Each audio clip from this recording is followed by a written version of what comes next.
throughout this conversation, you spoke of, and this will be my last question, you spoke of there are two words that are coming or have come often. One is education and the need to better communicate, but also to learn, to self-actualize as people and as professionals. But my last question would be on the other word that you have used a lot at the beginning of our conversation, the soul. You talk about the body, the mind, and the soul. Some people in hospitality and spa would definitely talk about body, mind, and maybe the mood. Some people talk about the soul, while the soul connected to spirituality or religion could be something that you do with a priest or a rabbi or an imam or a guru or a monk.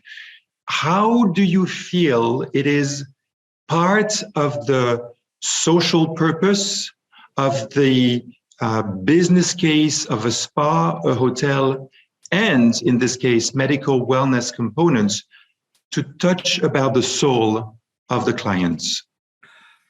Well, this is a very hard question to it's a hard question, but I say that soul it's a part of human being.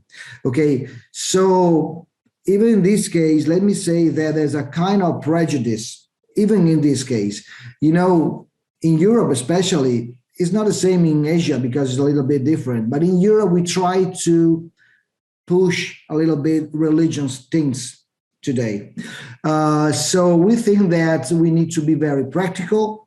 We need to be very well trained. We need to be in a good, we need to have a good mind. We need to be clever, but cleverness, it doesn't make any sense if it's not driving with a good soul, And so we need to understand that it's not only the religion stuff. Religion works also with mind, because if you are your soul is good, your mind works better. So we need to understand that it's not possible to have a good mind.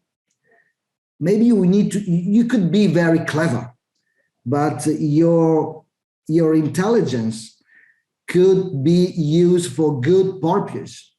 What is the good purpose? Soul. So your mind is not the big problem. You could be a incredible, criminal with a great intelligence. It doesn't mean that you are working with your soul. So let's say that the big opportunity is to convince people that you need to have a great mind, you need to be very clever, but you need to understand how to use your mind. This is part of the soul. Soul teach you how to use a tool. It's not vice versa. Mm-hmm. Who drives soul, then mind, and then body, not the contrary. So if you say that if you have a good mind and if you have a good body, you are a robot, not a human. What create really human being is the capacity to understand what is right and what is wrong. And this comes from the soul, nothing else. Interesting, because, and we will finish on this,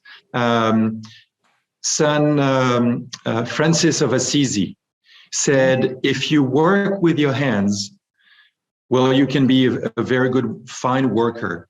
If you work with your hands and your mind, then you can be an artisan and you can design things and make them well. But if you work with your hands, with your head, and with your heart, then you can become an artist, right, and touch people's lives. So sometimes we name it the soul, sometimes we name it the heart, but definitely it's about finding higher purpose in life, higher intentions.